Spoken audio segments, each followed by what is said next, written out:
ഈ ലോകത്തിന് മുമ്പിൽ അല്ലെങ്കിൽ മനുഷ്യന്മാർക്ക് മുമ്പിൽ ഞങ്ങൾ ഇതാ ഭയങ്കര ആദർശ വീരന്മാരാണ്, ലഹരിക്കെതിരെയൊക്കെയാണ്. പക്ഷെ അതേ സമയത്ത് നമ്മൾ ഇതാ ലഹരിയെ പ്രൊമോട്ട് ചെയ്യുന്നു. അപ്പോൾ ഒരൊറ്റ വാചകമാണ് എനിക്കിതിൽ ഏറ്റവും സ്ട്രെസ് ചെയ്ത് പറയാനുള്ളത്. ലഹരി എന്ന് പറയുന്നത് കഞ്ചാവും MDMA മാത്രമല്ല. ലഹരി എന്ന് പറയുന്നത് കള്ളും മദ്യവും എല്ലാം ലഹരിയാണ്. എല്ലാ ലഹരിയും മനുഷ്യ ശരീരത്തിന് ഹാനികരവുമാണ്. അതേ സമയത്ത് ഏറ്റവും ക്രമപ്രകാരം ആവശ്യത്തിന് ഉപയോഗിച്ചു കഴിഞ്ഞാൽ അത് അത്യാവശ്യം മനുഷ്യന്റെ ആനന്ദദായകമായ, മനുഷ്യന്റെ വ്യത്യസ്തങ്ങളായ അവന്റെ ഒരു ആസ്വാദനത്തിനൊക്കെ സഹായകമാണ് ചെറിയ അളവിൽ. അപ്പൊ ചെറിയ അളവിൽ എങ്ങനെയാണ് ലഹരി ഉപയോഗിക്കേണ്ടത്, അതായത് 2 വീലറിൽ എങ്ങനെയാണ് ഹെൽമെറ്റ് ഉപയോഗിച്ച് സുരക്ഷിത യാത്ര ചെയ്യേണ്ടത് എന്ന് ഇവിടുത്തെ മോട്ടോർ വെഹിക്കിൾ ഡിപ്പാർട്ട്മെന്റ് ഇവിടുത്തെ ബൈക്ക് യാത്രികരെ പഠിപ്പിച്ചതുപോലെ ഇവിടുത്തെ എക്സൈസ് ഡിപ്പാർട്ട്മെന്റ് പഠിപ്പിക്കേണ്ടത് എങ്ങനെയാണ് മിതമായ അളവിൽ ആരോഗ്യത്തിന് ഹാനികരമാവാതെ എങ്ങനെയാണ് ലഹരി വസ്തുക്കൾ ഉപയോഗിക്കേണ്ടത്. ലഹരി വസ്തുക്കൾ കള്ള് മാത്രമല്ല കേട്ടോ, കള്ളും മദ്യവും കഞ്ചാവും MDMAയും ഒക്കെ ഏത് രീതിയിലാണ് ഏറ്റവും മിനിമൈസ് ചെയ്ത് ഉപയോഗിക്കുന്നത്. പ്രത്യേകിച്ച് കഞ്ചാവിനൊക്കെ ഒരുപാട് ഔഷധ മൂല്യങ്ങളൊക്കെ ഉണ്ട് എന്നാണ് പറയുന്നത്. കഞ്ചാവിനൊക്കെ ഒരുപാട് ഔഷധ മൂല്യങ്ങൾ നിങ്ങൾ എത്രയൊക്കെ നിയന്ത്രിക്കാൻ ശ്രമിച്ചാൽ ഇപ്പൊ ഹൈബ്രിഡ് കഞ്ചാവുകളാണത്രേ. ഹൈബ്രിഡ് കഞ്ചാവ് എന്ന് പറഞ്ഞാൽ ഇത് നമുക്ക് പുറത്തൊന്നും വേണ്ട, ഈ വലിയ മലമുകളിലൊന്നും പോകണ്ട. ഇത് എന്താ പറയാ, വളർത്തിയെടുക്കുന്നത് നിങ്ങളുടെ സ്വകാര്യ മുറിയിൽ വളരെ വളരെ സുരക്ഷിതമായിട്ട് നിങ്ങൾക്ക് കഞ്ചാവ് വളർത്തിയെടുക്കാം പ്രത്യേക സംവിധാനങ്ങൾ ഉപയോഗിച്ച്. അപ്പൊ ആ രീതിയിലേക്കൊക്കെ മാറിക്കഴിഞ്ഞു. ഇതിന്റെ ഒരു കാര്യം കൂടി ഞാൻ ഇതിന്റെ കൂടെ പറയാൻ ആഗ്രഹിക്കുകയാണ്. നമ്മൾ സാധാരണ ഈ എന്താ പറയാ, മലമുകളിലും അല്ലെങ്കിൽ കാടുകളിലൊക്കെ കഞ്ചാവ് വേട്ട എന്നൊക്കെ പറഞ്ഞ എക്സൈസ് സംഘമൊക്കെ പോകാറുണ്ടല്ലോ. ഈ ആരാണ് യഥാർത്ഥത്തിൽ ഈ ലഹരി വസ്തുക്കൾ, ഇപ്പം മദ്യവും ഈ പറയുന്ന കള്ളും ഇതൊക്കെ സംസ്ഥാന സർക്കാർ തന്നെയാണ് ഇതിന്റെ ഒരു കസ്റ്റോഡിയനും, സംസ്ഥാന സർക്കാർ തന്നെയാണ് ഇതിന്റെ പ്രധാനപ്പെട്ട വിപണനം നടത്തുന്ന ആൾക്കാരൊക്കെ സർക്കാർ തന്നെയാണ്, അല്ലാതെ സ്വകാര്യ വ്യക്തികളല്ലല്ലോ. പക്ഷെ ഇവിടെ കഞ്ചാവും ഇതേപോലുള്ള ലഹരി വസ്തുക്കളും ഇവിടുത്തെ ഒരു വിഭാഗം ക്രിമിനലുകളാണ്, സാമൂഹ്യ വിരുദ്ധരാണ് കഞ്ചാവ് കൃഷി നടത്തുന്നത്, കഞ്ചാവ് വിപണനം നടത്തുന്നത്, അല്ലെങ്കിൽ കഞ്ചാവ് ബിസിനസ് നടത്തുന്നത് ഒരു വിഭാഗം ക്രിമിനലുകളാണ് ശരി തന്നെ. പക്ഷെ ഇത് ഒരു ഭാഗം ഗുണ്ടകള് അല്ലെങ്കിൽ ഇത്തരത്തിലുള്ള സാമൂഹ്യ വിരുദ്ധരെന്നൊക്കെയാണല്ലോ നമ്മളുടെ ഒരു വെപ്പ്. ഈ അടുത്ത് എൻ്റെ ഒരു സുഹൃത്തുമായി ഞാൻ സംസാരിച്ചപ്പോഴേ അദ്ദേഹം ഈ ഫോറസ്റ്റ് ഡിപ്പാർട്ട്മെന്റൊക്കെ വളരെയധികം ബന്ധമുള്ള ഒരു വ്യക്തിയാണ്. അപ്പൊ അദ്ദേഹം എന്നോട് പറഞ്ഞ ഏറ്റവും പ്രധാനപ്പെട്ട കാര്യം അറിയോ, അതായത് നമ്മുടെ വനമേഖലകളിലൊക്കെ ഇഷ്ടം പോലെ കഞ്ചാവ് കൃഷി നടത്തുന്നുണ്ട്. ആരാണ് കഞ്ചാവ് കൃഷി നടത്തുന്നത്? അദ്ദേഹം പറയുന്നത് മൂന്ന് വിഭാഗങ്ങൾ ഒരുമിച്ചാണ് കഞ്ചാവ് കൃഷി നടത്തുന്നത്. ഇതിന് മൂന്ന് തട്ടുകളുണ്ട് അത്രേ, അല്ലെങ്കിൽ 3 ലെയറുകളുണ്ട്. എവിടെയും കഞ്ചാവ് കൃഷി ഒരാൾക്ക് ഒരു വലിയൊരു ഗുണ്ടക്ക് പോയി കണ്ട് കഞ്ചാവ് കൃഷി നടത്താനും പറ്റില്ല. ഇവിടെ കേരളത്തിൽ അല്ലെങ്കിൽ എവിടെയാണെങ്കിലും കഞ്ചാവ് കൃഷി നടത്താൻ ഏറ്റവും പ്രധാനമായിട്ട് 3 ഘടകങ്ങൾ വേണം. ഒന്ന്, ഏറ്റവും ടോപ്പിൽ നിൽക്കുന്നത് പൊളിറ്റിക്കൽ പവറാണ്. ഒരു രാഷ്ട്രീയ നേതാവ്, ഇവിടുത്തെ ഏത് പാർട്ടി ആയിക്കോട്ടെ, ഇത് CPM ആയിക്കോട്ടെ, കോൺഗ്രസ് ആയിക്കോട്ടെ, BJP ആയിക്കോട്ടെ, ഏത് രാഷ്ട്രീയ കക്ഷി ആയിക്കോട്ടെ, അധികാരമുള്ള ഒരു പൊളിറ്റിക്കൽ ലീഡർ ഒരു തലപ്പത്ത് വേണം. അദ്ദേഹമാണ് ഈ കഞ്ചാവ് കൃഷിയുടെ അല്ലെങ്കിൽ ലഹരിയുടെ ഒരു മൊത്ത വ്യാപാരി എന്ന് പറയുന്നത്. ഇദ്ദേഹത്തിന്റെ കീഴിലാണ് പണം മുടക്കാനുള്ള ഒരു ടീം ഉണ്ട്. രണ്ടാമത് പണം മുടക്കാനുള്ള ഒരു ടീം. മൂന്നാമത് ഇത് കൈകാര്യം ചെയ്യാനുള്ള ആൾക്കാർ, കൂലിപ്പണിക്കാർ അല്ലെങ്കിൽ ഇതിന്റെ സംരക്ഷിക്കാൻ വേണ്ടിയിട്ടുള്ള ആൾക്കാർ, അങ്ങനെയുള്ള ആൾക്കാർ. നമ്മൾ ശ്രദ്ധിക്കുന്നത് ഈ താഴെ തട്ടിലുള്ള ഈ കൂലിപ്പണിക്കാരെയും അല്ലെങ്കിൽ ഇത് വളർത്തുന്ന ആൾക്കാരെയും ഇതിന് വെള്ളമൊഴിച്ചു കൊടുക്കുന്ന ആൾക്കാരെയും അല്ലെങ്കിൽ ഇത് വെട്ടിയെടുക്കുന്ന ആൾക്കാരെയും ഇത് പ്രോസസ് ചെയ്യുന്ന ആൾക്കാരും മാത്രമാണ് നമ്മൾ കാണുന്നത്, അല്ലെങ്കിൽ നിയമം അവരെ മാത്രമാണ് നമുക്ക് മുമ്പിൽ കാണിക്കുന്നത്. ഒരുപക്ഷെ അതിന് മുകളിൽ ഇതിന് ഫിനാൻസ് ചെയ്യുന്ന ആൾക്കാരെയും ഒരുപക്ഷെ കാണിച്ചേക്കാം. പക്ഷെ ഇത് പ്രൊട്ടക്ട് ചെയ്യുന്നവരാണ് ഇതിന്റെ ഫസ്റ്റ് ലെയർ, ടോപ്പ് ലെയർ. അവർ ഇവിടുത്തെ ഔദ്യോഗിക രാഷ്ട്രീയ പാർട്ടിയുടെ നേതാക്കളാണ്. ഇതാർക്കും അറിയില്ല എന്നുള്ളത് ആരും പറയില്ല. അപ്പൊ നമ്മുടെ സാധാരണ ഒരു പൊതുബോധം എന്താണ്? കഞ്ചാവ് വനമേഖലകളിലൊക്കെ കൃഷി ചെയ്യുന്ന ആരാ കൃഷി ചെയ്യുന്നപ്പാ? അത് കുറെ ക്രിമിനലുകൾ, കുറെ സാമൂഹ്യ വിരുദ്ധര്, കുറെ ഗുണ്ടകള് എന്നൊക്കെയല്ലേ പറയാ. ഇതൊക്കെ സാമൂഹ്യ വിരുദ്ധരും ഗുണ്ടകളൊക്കെയാണ്. പക്ഷേ ഇതിൽ ഏറ്റവും ടോപ്പിൽ നിൽക്കുന്നത് ആരാണ്? ഇവിടുത്തെ പൊളിറ്റിക്കൽ ലീഡേഴ്സ് ആണ്. പൊളിറ്റിക്കൽ ലീഡേഴ്സ് കഴിഞ്ഞാൽ ഇവിടുത്തെ സാമ്പത്തികമായി ഇതിനുവേണ്ടി സഹായം ചെയ്യുന്ന ഇവിടുത്തെ ധനാഢ്യർ, അല്ലെങ്കിൽ ഏത് വിധേനയും പണം സമ്പാദിക്കണമെന്ന് ആഗ്രഹിക്കുന്ന ഒരു സാമ്പത്തിക ഘടകം. മൂന്നാമത് ഇവർക്ക് വേണ്ടി പണിയെടുക്കുന്ന സാധാരണക്കാരായ ആദിവാസികളും നമ്മുടെ നാട്ടിലെ സാധാരണക്കാരായ ആൾക്കാരെയും ഇവരെ മാത്രമാണ് പ്രൊജക്ട് ചെയ്യുന്നത്. അപ്പൊ ഇങ്ങനെയാണ് കേരളത്തിലെ ലഹരി വ്യാപാരം കൊഴുക്കുന്നത്. അപ്പൊ ഈ സർക്കാർ, ഏത് സർക്കാർ, പിണറായി വിജയൻ സർക്കാർ പോയി നാളെ രമേശ് ചെന്നിത്തലയുടെ നേതൃത്വത്തിലുള്ള സർക്കാരോ അല്ലെങ്കിൽ VD സതീശന്റെ നേതൃത്വത്തിലുള്ള സർക്കാരോ അല്ലെങ്കിൽ രാജീവ് ചന്ദ്രശേഖരന്റെ നേതൃത്വത്തിലുള്ള സർക്കാർ ആരെങ്കിലും വരട്ടെ, ആര് വന്നു കഴിഞ്ഞാലും കേരളത്തിൽ സംഭവിക്കാൻ പോകുന്നത് ഇത്തരത്തിലുള്ള ലഹരി വസ്തുക്കളുടെ മൊത്ത കച്ചവടം നടത്തുന്നത് രാഷ്ട്രീയക്കാർ മാത്രമാണ്. അവർ വിചാരിച്ചാൽ ഇതൊക്കെ നിൽക്കും, പക്ഷെ അവർ വിചാരിക്കില്ല.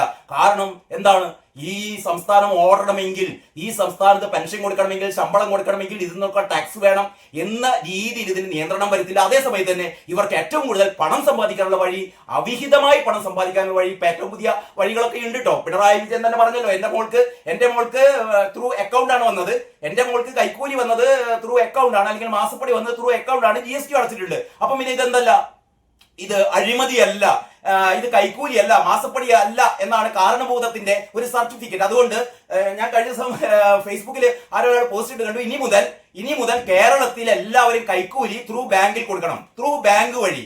ഇപ്പം തന്നെ തുടങ്ങിയിട്ടുണ്ട്. നമ്മള് ഈ GP വഴിയാണ്, ഗൂഗിൾ പേ വഴിയൊക്കെയാണ് പല സ്ഥലത്തും കൈക്കൂലി കൊടുക്കുന്നത്. അപ്പൊ കൈക്കൂലി, മാസപ്പടി എന്നൊക്കെ വളരെ കൃത്യമായി വീണ വാങ്ങിയതുപോലെ മുഖ്യമന്ത്രിയുടെ മകൾ ഇതിനുള്ള നമുക്ക് ഇതിനുള്ള എന്ത് കാണിച്ചിരിക്കുകയാണ്, ഇതിന്റെ ഒരു മാതൃക കാണിച്ചിരിക്കുകയാണ്. അപ്പോൾ കൃത്യമായി കൈക്കൂലി, മാസപ്പടി ഒക്കെ നിങ്ങൾ വാങ്ങിക്കൊള്ളുക. ഒരു പോലീസ് നിങ്ങളെ തൊടില്ല. കാരണം എന്താണ്, ആരെങ്കിലും ഏത് പോലീസ് നിങ്ങൾ അറസ്റ്റ് ചെയ്യാൻ വന്നാൽ പറഞ്ഞാൽ മതി, ഇത് ത്രൂ അക്കൗണ്ട് ആണ്, GST അടച്ചിട്ടുണ്ട്. അപ്പോൾ നിങ്ങൾ GST അടയ്ക്കുക, നികുതി അടയ്ക്കുക, നിങ്ങളുടെ ബാങ്ക് അക്കൗണ്ട് വഴി നിങ്ങൾ എന്ത് ചെയ്യുക, കൈക്കൂലി വാങ്ങുക. അപ്പോൾ കൈക്കൂലി കൊടുത്തവർക്കും പ്രശ്നമില്ല, കൈക്കൂലി വാങ്ങിയവർക്കും പ്രശ്നമില്ല. അങ്ങനെ കൈക്കൂലി കൊണ്ട് വിളയുന്ന ഒരു നാടായി കേരളം മാറുകയാണ് എന്നൊരു തിരിച്ചറിവാണ് പിണറായി വിജയൻ കഴിഞ്ഞ ദിവസത്തെ പത്രസമ്മേളനത്തിൽ നടത്തിയത്. അപ്പൊ ഞാൻ പറഞ്ഞുകൊണ്ട് വരുന്നത്, ഇത് നിയന്ത്രിക്കണം എന്നല്ല പറയുന്നത്, നിരോധിക്കണം എന്നല്ല പറയുന്നത്.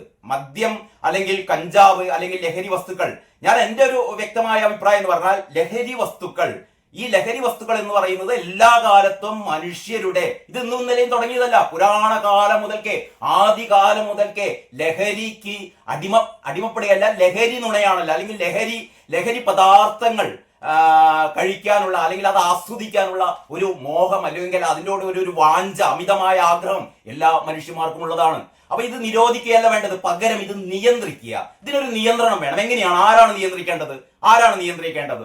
ഇപ്പം എല്ലാ മാസവും 1-ാം തീയതി ഡ്രൈ ഡേ ആണ്, അന്ന് ബാർ തുറക്കില്ല, അന്ന് ബിവറേജസ് തുറക്കില്ല, അന്ന് മദ്യം കിട്ടില്ല. എന്താ ചെയ്യുക, തലേ ദിവസം അതിനുള്ള സ്റ്റോക്ക് വാങ്ങി വെക്കും, അത്രയേ ഉള്ളൂ. വളരെ സിമ്പിൾ. അതായത് 1-ാം തീയതി സാധനം കിട്ടില്ല എന്നുള്ളത് കൊണ്ട് തലേ ദിവസം ബാറിലും ഈ പറയുന്ന ബിവറേജ് ഷോപ്പിനൊക്കെ മുന്നിൽ നല്ല തിരക്കായിരിക്കും. അപ്പോൾ അതല്ല അതിന് മാർഗം. പൂട്ടിയിടലല്ല, സമയം എന്താ പറയാ, സമയം ചുരുക്കൽ ഒന്നുമല്ല. അതിന് പകരം വളരെ കൃത്യമായി എന്താണ് ഈ മദ്യപാനത്തിന്റെ യഥാർത്ഥത്തിലുള്ള, മദ്യപാനത്തിന്റെ എന്ന് മാത്രമല്ല ലഹരി ഉപയോഗം അത്രമാത്രം അപകടകരമാണോ, ലഹരി ഉപയോഗം കൊണ്ട് എന്തൊക്കെയാണ് തകരാറുകൾ? ഇവിടെ യഥാർത്ഥത്തിൽ പറച്ചിൽ കേട്ടാൽ വിചാരിക്കും കഞ്ചാവ് അടിച്ചാൽ മാത്രമേ പ്രശ്നമുള്ളൂ. കഞ്ചാവ് അടിച്ചാൽ പ്രശ്നമാണ്, MDMA അടിച്ചാൽ പ്രശ്നമാണ്. അതേസമയത്ത് മദ്യപിച്ചാൽ വലിയ പ്രശ്നമൊന്നുമില്ല, മദ്യപിച്ച് വണ്ടി ഓട്ടരുത് എന്നൊക്കെ മാത്രമേ ഉള്ളൂ. അതായത് നിങ്ങൾക്ക് എത്ര വേണമെങ്കിൽ മദ്യപിക്കാം, ഇഷ്ടം പോലെ ബാറുകൾ, ബിവറേജ് ഷോപ്പുകളൊക്കെ, റിസോർട്ടുകൾ, ടൂറിസ്റ്റ് കേന്ദ്രങ്ങളിലൊക്കെ ഇതിനുള്ള പ്രത്യേക സംവിധാനമൊക്കെ പിണറായി സർക്കാരും മരുമോനൊക്കെ ഏർപ്പെടുത്തിയിട്ടുണ്ട് കേട്ടോ. പക്ഷേ അതേസമയത്ത് കഞ്ചാവ് അത് പറ്റില്ല. അപ്പോൾ ഇവിടെ പറയേണ്ടത്, കഞ്ചാവും MDMAയും മദ്യവും എല്ലാം ഒരേ കാറ്റഗറിയാണ്, എല്ലാം ലഹരിയാണ്, എല്ലാം ആരോഗ്യത്തിന് ഹാനികരമാണ്. എപ്പോൾ ഹാനികരമാണ്? അളവിൽ കൂടുമ്പോൾ. അതാണ് ഏറ്റവും പ്രധാനം. അളവിൽ കൂടുമ്പോൾ, വളരെ മിതമായ തോതിൽ മദ്യം കഴിക്കുന്ന ആളുകളെ സംബന്ധിച്ചിടത്തോളം പ്രത്യേകിച്ച് ഒന്നും സംഭവിക്കാറില്ല. മിതമായ തോതിൽ. പക്ഷെ ഈ മിതമായ തോതിൽ എന്നുള്ളതാണ് ഏറ്റവും വലിയ പ്രശ്നം. ഈ മിതമായ തോതില്ലാത്തതാണ് പ്രശ്നം. അപ്പോൾ മിതമായ തോതിൽ ലഹരി ഉപയോഗിക്കാൻ ആളുകൾക്ക് പരിശീലനം സിദ്ധിക്കുക, അല്ലെങ്കിൽ പരിശീലനം കൊടുക്കുക എന്നുള്ളതാണ്. ഞാൻ കഴിഞ്ഞ ദിവസം മൈത്രേയന്റെ ഒരു വീഡിയോ കേട്ടിട്ട് വളരെ കൃത്യമായ മൈത്രേയൻ പറയുന്ന ആ അഭിപ്രായം. മൈത്രേയൻ 2-3 കാര്യങ്ങളാണ് പറയുന്നത്. ഒന്ന്, മൈത്രേയൻ ചോദിക്കുന്നു, ഈ 2 വീലറിൽ സഞ്ചരിക്കുക എന്ന് പറയുന്നത് അപകടകരമായ ഒരു കാര്യമാണ്. നമുക്കറിയാം, ഞാനൊക്കെ ഒരുപാട് കാലം 2 വീലർ ഓടിച്ച ഒരാളാണ്. അപ്പൊ 2 വീലറിൽ സഞ്ചരിക്കുക, പ്രത്യേകിച്ച് നമ്മുടെ ഇപ്പോഴത്തെ ഈ പാതയിലൂടെ, ഇപ്പോഴത്തെ ഈ ഒരു നിയന്ത്രണവും ഇല്ലാതെ വാഹനങ്ങൾ അങ്ങോട്ടേക്കും ഇങ്ങോട്ടേക്കും, മതിയായ സൗകര്യങ്ങളിൽ മതിയായ വീതിയില്ലാതെ ഈ ചെറിയ റോഡിലൂടെ വാഹനം, പ്രത്യേകിച്ചും പ്രൈവറ്റ് ബസ്സുകളൊക്കെ ചീറിപ്പായുന്നതിന്റെ ഇടക്ക് ഇരുചക്ര വാഹനങ്ങളിൽ യാത്ര ചെയ്യുന്ന ഒരാളിനെ സംബന്ധിച്ചിടത്തോളം ഏറ്റവും വലിയ റിസ്ക് ആണ്. അത് നമ്മൾ എങ്ങനെയാണ് തരണം ചെയ്തത്? നമ്മൾ ഹെൽമെറ്റ് വെക്കുന്നു. സർക്കാർ പറഞ്ഞു ഹെൽമെറ്റ് വെക്കണം, ഹെൽമെറ്റ് വെച്ചിട്ട് മാത്രമേ സഞ്ചരിക്കാൻ പാടുള്ളൂ. ഹെൽമെറ്റ് വെക്കുക എന്നുള്ളത് എന്താണ്? ഇതിനൊരു നിയന്ത്രണമാണ്. ഹെൽമെറ്റ് വെച്ച് കഴിഞ്ഞാൽ നിങ്ങൾക്ക് പറ്റുന്ന അപകടങ്ങൾ ഒരു 90% വരെ നിങ്ങൾക്ക് കുറയ്ക്കാൻ പറ്റും, അല്ലെങ്കിൽ അത്രമാത്രം നിങ്ങൾ മരണത്തിലേക്ക് പോകുന്ന ഒരവസ്ഥ നിങ്ങൾക്ക് ഒഴിവാക്കാൻ പറ്റും. അപ്പൊ അങ്ങനെ ചില നിയന്ത്രണങ്ങൾ. അപ്പം ഇരുചക്ര വാഹനങ്ങൾക്ക് ഒരു ഹെൽമെറ്റ് ഘടിപ്പിച്ച പോലെ, ഹെൽമെറ്റ് നിർബന്ധമാക്കിയതുപോലുള്ള ഒരു നിയന്ത്രണം, ഇത്തരത്തിലുള്ള ഒരു നിയന്ത്രണമാണ് യഥാർത്ഥത്തിൽ ബോധവൽക്കരണം. ഇനി മറ്റൊന്ന്, ഈ ബോധവൽക്കരണത്തിന്റെ ഒരു അപഹാസ്യത നോക്കണേ. അതായത് ഇപ്പം പറയുന്നത് ഈ MDMA പോലുള്ള രാസലഹരിയൊക്കെ ഉപയോഗിക്കുന്നത് ഇവിടുത്തെ വിവരമില്ലാത്ത, ബോധമില്ലാത്ത, എഴുത്തും വായനയെ അറിഞ്ഞുകൂടാത്ത ആൾക്കാരൊന്നല്ല. ഇത് ഉപയോഗിക്കുന്നത് ഇവിടുത്തെ ചലച്ചിത്ര മേഖലകളിലും സാംസ്കാരിക മേഖലകളിലും സാമൂഹിക മേഖലകളിലൊക്കെ അത്യുന്നതങ്ങളിൽ നിൽക്കുന്ന ആൾക്കാരാണ് ഇത് ഉപയോഗിക്കുന്നത്.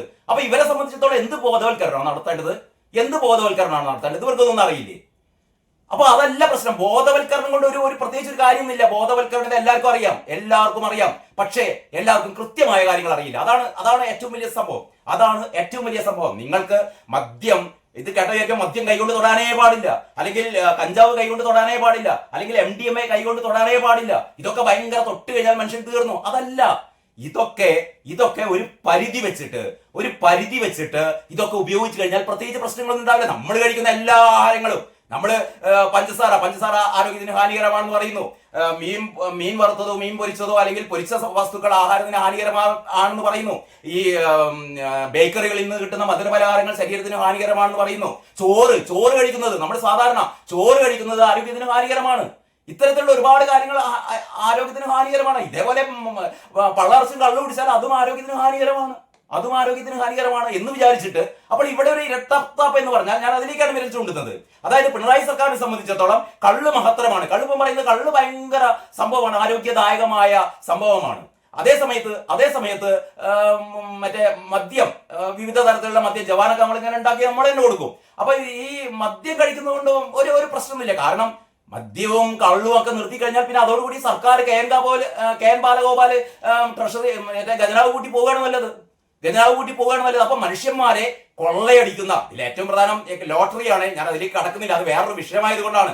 കേരളത്തിലെ ജനങ്ങളെ ഇത്രമേൽ ജനങ്ങളെ ദ്രോഹിക്കുന്ന ഒരു ഏർപ്പാട്, ലോട്ടറി പോലെ എന്ന് പറഞ്ഞാൽ ജനങ്ങളെ വ്യാമോഹിപ്പിച്ച് കയ്യിലുള്ള പൈസ മുഴുവൻ ലോട്ടറി ടിക്കറ്റ് എടുത്ത് കുത്തുപാളയെടുക്കുന്ന കോടിക്കണക്കിന് ആൾക്കാർ, ലക്ഷങ്ങളല്ല കോടിക്കണക്കിന് ആൾക്കാർ എന്ന് പറഞ്ഞാൽ ഏതാണ്ട് കേരളത്തിലെ 99% ലോട്ടറി എടുക്കുന്ന ഒരു ശീലത്തിലേക്ക് വന്നിരിക്കുന്ന. അവസാനം ലോട്ടറി എടുക്കുന്നത് 1, 2, 3 അല്ലെങ്കിൽ 10, 15, 20 ആൾക്കാർക്ക്. ബാക്കിയുള്ളവർ മുഴുവൻ നിരാശരാകുന്നു, അല്ലെങ്കിൽ അവർ വീണ്ടും ഇതിലേക്ക് കടക്കുന്നു. എന്ന് പറഞ്ഞാൽ ഈ ലോട്ടറി ടിക്കറ്റ് കൊണ്ട് ഖജനാവ് നിറയ്ക്കുന്ന സർക്കാർ, മദ്യത്തിൽ നിന്നുള്ള നികുതി കൊണ്ട് ഖജനാവ് നിറയ്ക്കുന്ന സർക്കാർ, ഇവരെ സംബന്ധിച്ചിടത്തോളം മദ്യം വേണം, കള്ളു വേണം, ലോട്ടറി വേണം. അതേസമയത്ത് കഞ്ചാവ് അല്ലെങ്കിൽ MDMA പോലുള്ള അത് ലഹരി വസ്തുക്കളാണ്. ഇപ്പൊ അതാണ് കുട്ടികളുടെ ചോദിച്ചാൽ പറയും. അതായത് കഞ്ചാവ് ലഹരിയാണ്, MDMA ലഹരിയാണ്, പക്ഷെ മദ്യം ലഹരിയല്ല. പിന്നെന്താ മദ്യം? അത് ആരോഗ്യദായകമാണ്, കള്ള ആരോഗ്യദായകമാണ്. മറ്റേത് ഖജനാവുദായകമാണ്, അങ്ങനെ വേണം പറയാം. അപ്പൊ പറഞ്ഞുകൊണ്ടിരിക്കുന്നത് നമ്മുടെ മനോരമയിലെ സ്റ്റോറി കള്ളും സ്റ്റാർ എന്നുള്ളതാണ്. അതായത് ടൂറിസം മേഖലയിൽ 3 സ്റ്റാർ റെസ്റ്റോറന്റുകളിൽ കള്ള് ഷാപ്പ് തുടങ്ങാമെന്നാണ് പുതിയ നയം കേട്ടോ. അതായത് വിനോദസഞ്ചാര മേഖലകളിലെ 3 സ്റ്റാറോ അതിന് മുകളിലോ ക്ലാസിഫിക്കേഷനുള്ള റെസ്റ്റോറന്റുകളിൽ കള്ള് ഷാപ്പ് തുടങ്ങാൻ പുതിയ മദ്യനയത്തിൽ വ്യവസ്ഥ. ഇവിടെ കള്ളു വ്യവസായ വികസന ബോർഡിന്റെ നേതൃത്വത്തിൽ ടോണി പാർലറുകൾ തുടങ്ങാം. സംസ്ഥാന ടൂറിസം വകുപ്പാണ് റെസ്റ്റോറന്റുകൾക്ക് ക്ലാസിഫിക്കേഷൻ നൽകുന്നത്. പിന്നെ പറയുന്നു 3 സ്റ്റാർ ഹോട്ടലുകൾക്കും റിസോർട്ടുകൾക്കും അവരുടെ വളപ്പിലെ തെങ്ങ് ചെത്തിയെടുക്കുന്ന കള്ള് അതിഥികൾക്ക് വിളമ്പാൻ കഴിഞ്ഞ മദ്യനയത്തിൽ അനുമതി നൽകിയിരുന്നു. എന്തൊക്കെ പുതിയ പരിഷ്കാരങ്ങളാണ് കൊണ്ടുവരുന്നത് അറിയോ? അപ്പൊ ഇങ്ങനെ കള്ളും സ്റ്റാർ, ഇനി കള്ളും കള്ള് സ്റ്റാർ ആണ്. ഇനി എന്നാണ് കഞ്ചാവ് സ്റ്റാർ ആവുക നോക്കിയാൽ മതി, അല്ലെങ്കിൽ MDMA എന്നാണ് സ്റ്റാർ ആവുക നോക്കിയാൽ മതി. എനിക്ക് തോന്നുന്നത് പിണറായി സർക്കാരിന് ഒരു 3ാം ടേം കൂടി കൊടുത്തു കഴിഞ്ഞാൽ മിക്കവാറും ഇതേപോലെ അച്ചടിച്ചു വരും. കള്ളും സ്റ്റാർ, കഞ്ചാവും സ്റ്റാർ, MDMAയും സ്റ്റാർ, ഒക്കെ സ്റ്റാർ അങ്ങനെ സ്റ്റാർ അടിച്ച് ഭരണം മുന്നോട്ട് പോകേണ്ട ഒരു അവസ്ഥയാണ്. വീണ്ടും ഞാൻ പറയുന്നു, കള്ള്, മദ്യം, കഞ്ചാവ്, MDMA എല്ലാം ലഹരി വസ്തുക്കളാണ്. ഇതൊക്കെ പരിപൂർണമായി നിരോധിക്കുകയല്ല വേണ്ടത്. ഇവർക്ക് കൃത്യമായ നിയന്ത്രണം എന്ന് പറഞ്ഞാൽ ബോധവൽക്കരണം എന്ന് പറഞ്ഞാൽ വെറുതെ ഇങ്ങനെ ഇപ്പൊ നടക്കുന്ന മാതിരിയുള്ള ബോധവൽക്കരണം അല്ല. കൃത്യമായി ഇവയുടെയൊക്കെ പെരുപ്പിച്ച് പറയുന്നില്ല വേണ്ടത്. കഞ്ചാവ് അടിക്കുമ്പോഴത്തേക്ക് ആകെ പിരിയളകി പോകും, അല്ലെങ്കിൽ MDMA കഴിക്കുമ്പോഴത്തേക്ക് ആകെ ചത്തുപോകും. ഇങ്ങനെയുള്ള കാര്യങ്ങളല്ല. ഇതൊക്കെ എത്ര ഗ്രാം അല്ലെങ്കിൽ എത്ര വീതം ഉപയോഗിക്കാം എന്നൊക്കെ പറഞ്ഞു പഠിപ്പിക്കുക. അതിനുള്ള അവസരങ്ങൾ ഒരുക്കുക. ഞാൻ ഓർമ്മ വരുന്നത് നമ്മുടെ ഒരു സുഹൃത്തായ പത്രപ്രവർത്തകന് മുമ്പ് ഏതാനും വർഷങ്ങൾക്ക് മുമ്പ് ഒരു ഫീച്ചർ എഴുതിയിരുന്നു. അതിൽ പറഞ്ഞ ഏറ്റവും പ്രധാനപ്പെട്ട കാര്യം എന്താണെന്നറിയോ? അതായത് ഈ ബാറിൽ പോയി മദ്യപിക്കുക എന്ന് പറഞ്ഞാൽ സാധാരണ ബിവറേജസ് നിന്ന് കിട്ടുന്ന മദ്യത്തിന്റെ ഒരു 4 ഇരട്ടി വില കൊടുക്കേണ്ടി വരും ബാറിൽ പോയാൽ. അതുകൊണ്ട് സാധാരണ ഈ പുതിയ മദ്യപാനികളൊക്കെ ചെയ്യുക, അല്ലെങ്കിൽ പുതുതായി മദ്യപാനത്തിലേക്ക് കടക്കുന്ന ആൾക്കാരൊക്കെ സാധാരണ ഈ ബീവറേജസ് പോയിങ്ങാണ്ട് ഒരു പൈന്റ്, ചിലപ്പോൾ അവിടെ ക്വാർട്ടർ ഒന്നും കിട്ടില്ല, അതുകൊണ്ട് ഒരു പൈന്റ് ബോട്ടിലാണ് ഇവർക്ക് ചെറുത് കിട്ടുക എന്ന് പറഞ്ഞാൽ ചെറിയ ക്വാണ്ടിറ്റി അത്രയേ ഉള്ളൂ. അതായത് ഒരു പെഗ് മതി. സാധാരണ അങ്ങനെയൊക്കെയാണല്ലോ മദ്യപാനം തുടങ്ങുക, അല്ലെങ്കിൽ ചെറിയ രീതിയിൽ മദ്യപാനം തുടങ്ങിയ ആൾക്കാരൊക്കെ ആണെങ്കിൽ തൽക്കാലം ഒരു പെഗ് അല്ലെങ്കിൽ രണ്ട് പെഗ്, ഒരു പെഗ് അല്ലെങ്കിൽ രണ്ട് പെഗ് കുടിക്കുക എന്നൊക്കെ പറഞ്ഞാൽ ഇതൊരു ഒരു മിതമായ അല്ലെങ്കിൽ സാധാരണ രീതിയിലുള്ള ഒരു മദ്യപാനമാണ്. അതല്ലാതെ 6, 7, 8 ഒരു കുപ്പി അങ്ങനെയൊക്കെയാണല്ലോ മലയാളിയുടെ മദ്യപാന ശീലം എന്ന് പറഞ്ഞാൽ. ഒരു ഫുള്ള് തീർക്കുക അല്ലെങ്കിൽ ഒന്നര ഫുള്ള് തീർക്കുക എന്നൊക്കെയാണ് ഇവരുടെ ഒരു ശീലം. ഞാൻ അതല്ല പറയുന്നത്. ഇപ്പൊ ഒരു പെഗ് അല്ലെങ്കിൽ 1.5 പെഗ് അല്ലെങ്കിൽ 2 പെഗ് എന്നൊക്കെ പറഞ്ഞാൽ ആ രീതിയിലൊക്കെ നമുക്കറിയാലോ. വിദേശ രാജ്യങ്ങളിലൊക്കെ വിദേശ ടൂറിസ്റ്റുകളൊക്കെ വരുമ്പോൾ അവര് കള്ളു കുടിച്ച് പൂസായി ഇവിടെ മലയാളികൾ നടക്കുന്ന പോലെ തലകുത്തി നടക്കല്ലേ ചെയ്യുക. അത് ഭക്ഷണത്തിന്റെ കൂടെ ഒരു അപ്പൻഡൈസർ ആയിട്ട് ഒരു ചെറിയ ക്വാണ്ടിറ്റി മദ്യം കഴിക്കുന്നത് അത്ര വലിയ സംഭവമൊന്നുമില്ല. പക്ഷേ ഇവിടെ അതിനുള്ള സൗകര്യം ഇല്ലാത്തതുകൊണ്ട് എന്താ ചെയ്യുക? ബാറിൽ പോയാൽ വലിയ പൈസ കൊടുക്കേണ്ടി വരും. അപ്പം ബിവറേജസ് പോയി കണ്ട് ഒരു പൈന്റ് വാങ്ങും. പൈന്റ് വാങ്ങിയാൽ അതിലുള്ള ഈ 6 പെഗ് മുഴുവനും എന്താ ചെയ്യാതെ വീട്ടിൽ കൊണ്ട് വെക്കാൻ പറ്റില്ല. അപ്പൊ വഴിയിൽ നിന്ന് എവിടുന്നെങ്കിലൊക്കെ സോഡ വാങ്ങിക്കാണ്ട് അവസാനം ഈ എങ്ങനെയും പൈസ കൊടുത്ത് വാങ്ങിയതല്ലേ, അപ്പൊ ഈ 6 പെഗ് ഒന്നിച്ചടിക്കും. അതായത് 2 പെഗ് അടിക്കേണ്ട ആളെയും 6 പെഗ് അടിപ്പിക്കുക എന്ന് പറയുന്ന ഒരു രീതിയിലേക്ക് വരെ നമ്മുടെ ഇവിടുത്തെ ഈ ചില നിയന്ത്രണങ്ങൾ വരുന്നു. അപ്പൊ നമുക്ക് ഇത് സംബന്ധിച്ച് വേറെ പുതിയൊരു വീഡിയോ ചെയ്യാം. ഞാൻ ഇപ്പൊ പറഞ്ഞുകൊണ്ട് വരുന്നത് ഇത്തരത്തിലുള്ള ഈ ഇരട്ടത്താപ്പുകൾ